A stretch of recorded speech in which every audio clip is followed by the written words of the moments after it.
Hello, പുതിയൊരു വീഡിയോയിലേക്ക് എല്ലാവർക്കും സ്വാഗതം. അപ്പോൾ ഇന്ന് ഞാൻ കൊണ്ടുവന്നിരിക്കുന്ന റെസിപ്പി എന്ന് പറയുന്നത് ഒരു പായസത്തിൻ്റെ റെസിപ്പിയാണ്. എല്ലാവർക്കും അറിയാമല്ലേ, കർക്കിടക മാസം ആരംഭമായി, രാമായണ മാസാചരണമാണ്. എല്ലാവരുടെയും വീട്ടിലും രാമായണം വായിക്കുന്നുണ്ടെന്ന് വിശ്വസിക്കുകയാണ്. അപ്പോൾ ഈ ഒരു മാസം എന്ന് പറയുന്നത് ഭയങ്കര ആരോഗ്യ പരിപാലനത്തിന് ഭയങ്കര മുൻതൂക്കം കൊടുക്കുന്ന ഒരു മാസമാണല്ലേ. അതുകൊണ്ട് തന്നെ ഞാൻ ഇന്ന് ഉലുവക്കഞ്ഞിയുടെ റെസിപ്പി ആയിട്ടാണ് വന്നിരിക്കുന്നത്. നല്ല അടിപൊളി പായസത്തിൻ്റെ രൂപത്തിലാണ് ഞാൻ ഉണ്ടാക്കിയെടുക്കുന്നത്. അതുകൊണ്ട് തന്നെ വീഡിയോ ആരും മിസ് ചെയ്യാതെ കാണണം. ആരെങ്കിലും വീഡിയോ ആദ്യമായിട്ട് കാണുകയാണെങ്കിൽ ഒന്ന് സബ്സ്ക്രൈബ് ചെയ്ത് കാണാം കേട്ടോ. പിന്നെ ഈ വീഡിയോ ഉപകാരപ്പെടുകയാണെന്ന് തോന്നുമെങ്കിൽ മറ്റുള്ളവരിലേക്ക് ഷെയർ ചെയ്യുക, അതുപോലെ തന്നെ ലൈക്കും ചെയ്യുക. ഈ ഉലുവ കഴിക്കുന്നതിലൂടെ സ്ത്രീകളുടെ ഗർഭാശയ രോഗങ്ങൾക്കും അതുപോലെ തന്നെ നമ്മുടെ ദഹന പ്രക്രിയ വളരെ എളുപ്പത്തിലാക്കാനും ഒക്കെ ഈ ഉലുവ സഹായിക്കുന്നുണ്ട് കേട്ടോ. അതുപോലെ തന്നെ പനി, ചുമ, ഛർദി അങ്ങനെയുള്ള അസുഖങ്ങളൊക്കെ ചെറുത്ത് നിൽക്കാൻ ഒരു പരിധിവരെ ഈ ഉലുവ കഴിയുമെന്ന് പറയുന്നുണ്ട്. അപ്പോൾ നമുക്ക് ഇതെങ്ങനെയാണ് ഉണ്ടാക്കുന്നത് നോക്കാം. അതിനുവേണ്ടി ആദ്യം തന്നെ ഞാൻ 100 ഗ്രാം ഉലുവ തലേന്ന് വെള്ളത്തിൽ കുതിർത്ത് വെച്ചിട്ടുണ്ട്. പിന്നെ ശർക്കര എടുത്ത് വെച്ചിട്ടുണ്ട്. ആവശ്യത്തിലുള്ള ശർക്കര, നിങ്ങൾക്ക് എത്രയാണോ മധുരം ആവശ്യമുള്ളത് അത്രയും ശർക്കര എടുക്കുക. പിന്നെ പച്ചരിയാണ് എടുത്തേക്കുന്നത്. ഉലുവ എത്രയാണോ എടുക്കുന്നത് സെയിം ക്വാണ്ടിറ്റിയിൽ നമ്മൾ പച്ചരി എടുക്കണം. പച്ചരി കുതിർത്ത് വെക്കേണ്ട ആവശ്യമൊന്നുമില്ല. എന്നാണോ ആക്കുന്നത് ആ ദിവസം നമുക്ക് വേവിച്ചെടുത്താൽ മതി. പിന്നെ എടുക്കുന്നത് തേങ്ങയാണ്. ഒരു മുറി തേങ്ങ ചിരകി വെച്ചിട്ടുണ്ട്.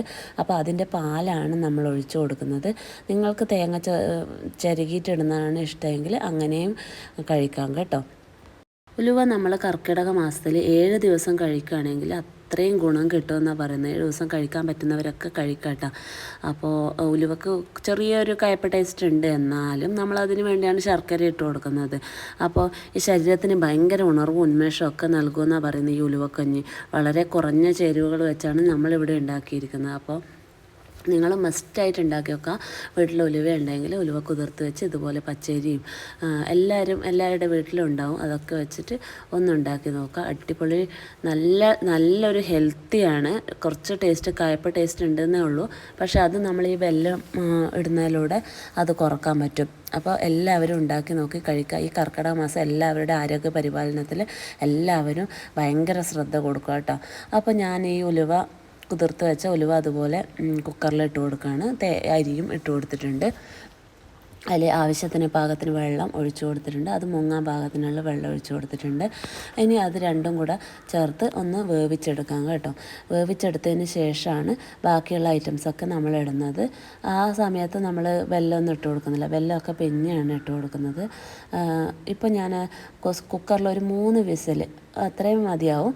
ഒരു 3-4 വിസിൽ അടിച്ചതിന് ശേഷം ബെല്ലം ഇട്ട് കൊടുത്തു. അത്യാവശ്യം വന്നിട്ടുണ്ട്. ബെല്ലം ഇട്ട് കൊടുത്തതിന് ശേഷം കുറച്ചും കൂടെ വെള്ളം ഒഴിച്ചു കൊടുക്കുകയാണ്. തീരെ വെള്ളമില്ല, കുറച്ച് വെള്ളം ഇരിക്കുന്നതാണ് നല്ലത്. നമുക്ക് പായസ രൂപത്തിൽ കുടിക്കാനാണെങ്കിൽ കുറച്ച് വെള്ളം ആവശ്യമാണ്. അല്ലാതെ കഞ്ഞീൻ്റെ രൂപത്തിൽ നമുക്ക് കഴിക്കാൻ എനിക്കത് അത്ര ഇഷ്ടമല്ല. അതുകൊണ്ട് കുറച്ച് ലൂസാക്കിയിട്ടാണ് ഞാൻ ആക്കുന്നത്. അപ്പോൾ കുറച്ച് ഉപ്പും കൂടെ ചേർത്ത് കൊടുക്കാം. പായസത്തിൽ കുറച്ച് ഉപ്പിട്ട് കൊടുക്കുക. അതിൻ്റെ ഒരു മധുരം ബാലൻസ് ചെയ്യാൻ വേണ്ടിയിട്ടാണ് കേട്ടോ. അപ്പോൾ കുറച്ച് ഉപ്പും കൂടെ ചേർത്ത് പിന്നെ നമ്മളിടുന്നത് കുറച്ച് ഏലക്ക പൊടിച്ചതും കൂടെയാണ്. അപ്പോൾ ഏലക്ക പൊടിച്ചതും കൂടെ ഇട്ട് നന്നായിട്ടൊന്ന് ഇളക്കി കൊടുക്കുക. അതിന് ശേഷം ആണ് നമ്മൾ തേങ്ങാപ്പാലൊക്കെ ഒഴിക്കുന്നത്.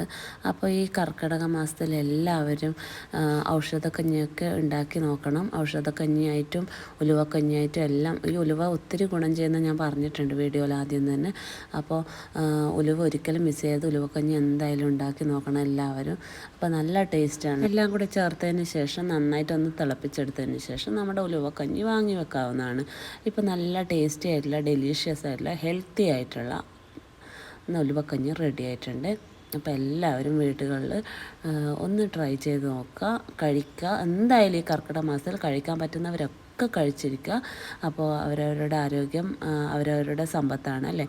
അപ്പോൾ അതെന്തായാലും നമ്മൾ ആരോഗ്യ പരിപാലനത്തിന് വേണ്ടി ഈ ഉലുവക്കഞ്ഞി മാറ്റി നിർത്താനേ പാടില്ല. ഉലുവ എന്തായാലും മസ്റ്റായിട്ട് കഴിച്ചിരിക്കണം. പ്രത്യേകിച്ച് സ്ത്രീകളുടെ ഞാൻ പറഞ്ഞിട്ടുണ്ടല്ലോ, ഗർഭാശയ രോഗങ്ങൾക്കൊക്കെ ഇതൊരു നല്ലൊരു ചെറുത്ത് നിൽക്കാൻ പറ്റുന്ന നല്ലൊരു ഫുഡ് തന്നെയാണ്. അപ്പോൾ അത്രേ ഉള്ളൂ ഇന്നത്തെ വീഡിയോ. എല്ലാവർക്കും ഇഷ്ടപ്പെട്ടു എന്ന് വിചാരിക്കുകയാണ് ഈ ഉലുവക്കഞ്ഞി. വീണ്ടും നല്ലൊരു വീഡിയോ ആയിട്ട് വരുന്നവരേക്കും ടാറ്റാ.